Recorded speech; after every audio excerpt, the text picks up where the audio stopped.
My head emerges quickly from the waves, but is quickly sucked back under. I thrashed and rolled my body, stuck under the water, wave after wave whipping me around. I'm only 6 years old, and the little girl who pushed me doesn't know I can't swim.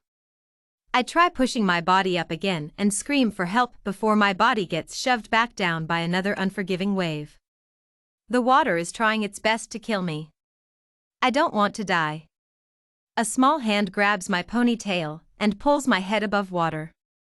The pain in my scalp is nothing compared to the relief of being able to breathe again. "Grab my hand," she yelled fearfully. Her eyes are wide and her face is draining of color. I start to panic as my head begins to sink under the waves again. Thankfully, she has a tight hold on my hair which keeps me barely above the waves.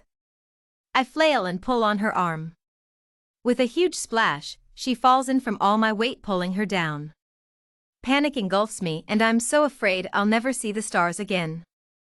I start to flail and kick my legs but to no avail. I can't think straight, because I'm panicking. She doesn't panic. She swims below me and pushes on my backside, trying to push me up onto the dock.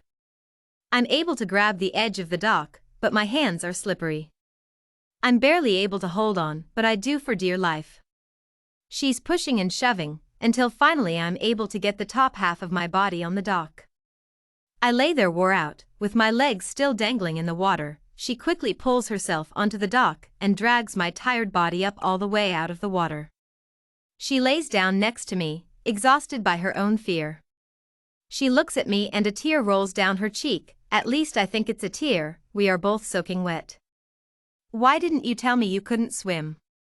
I wouldn't have suggested we play on the dock, and I definitely wouldn't have pushed you in. I'm so sorry. I've never met anyone who couldn't swim before. Are you okay? What can I do? Do we need to call someone? Are you okay?" "I'm okay." I was embarrassed. Everyone our age can swim, but nobody has ever had the time to teach me. My grandma is too old and my mom works all the time. My brother is always busy with his friends. So I never learned. I say as I look away from her, my cheeks and ears turning a burning shade of red. PSH. Then I'll teach you. I've been swimming since before I could walk. I'm pretty sure it was the first private lesson I ever took. I love swimming. Plus, we'll just start in the pool at my house since it's shallow, and it has stairs. I can teach you so no one has to know you don't know how to swim. I'll never let you be embarrassed again." "Really?" I said doubtfully, not quite convinced. "Are you sure you could teach me? What if I start to drown again?" "Listen, Stacy, I saved you once already, didn't I? I'm not scared of the ocean or any water honestly." "Well, okay then. But I am not getting in the deep end." "No way. We'll see about that.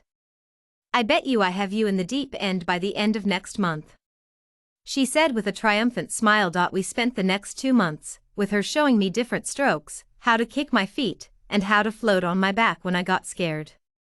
When I could master those skills, she took me to the beach on the shallow side and taught me about the waves, how they rolled and receded. She taught me what a riptide was and how to swim if I got caught in one. We didn't get into the water until I could recite all the information she said I needed to know. I thought it was ridiculous, but she was the boss and swimming in the ocean is not like swimming in a pool. By 4 months, I was swimming and floating right along with her, and we had become inseparable.